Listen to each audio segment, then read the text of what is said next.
നിങ്ങളുടെ പച്ചക്കറിയുടെ ഇലയിൽ ഇതുപോലത്തെ സിംറ്റംസ് ഉണ്ടോ? പച്ച നിറം ആരോ വാരിയെടുത്ത പോലത്തെ ഒരു സിംറ്റം, അതായത് ഇടയ്ക്ക് ഇലയിൽ മഞ്ഞളിപ്പ് പോലുള്ള പ്രശ്നങ്ങൾ.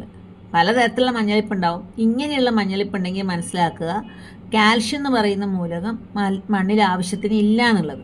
ഇതിനെ ക്ലോറോസിസ് എന്ന് പറയും.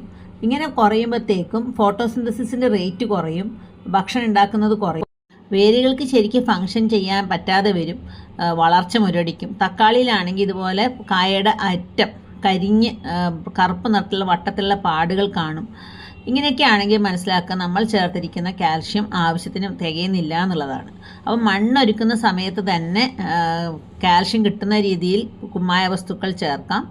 ഒരു ചെടിച്ചട്ടി ആണെങ്കിൽ 75 മുതൽ 100 ഗ്രാം വരെ പൊടിഞ്ഞ കുമ്മായം ചേർക്കാം. ഒരു സെൻറ് സ്ഥലത്താണെങ്കിൽ 3 കിലോഗ്രാം വരെ പൊടിഞ്ഞ കുമ്മായം ചേർത്ത് മണ്ണുമായിട്ട് ഇളക്കി ചേർക്കണം. ആവശ്യത്തിന് ഈർപ്പവും ഉണ്ടായിരിക്കും.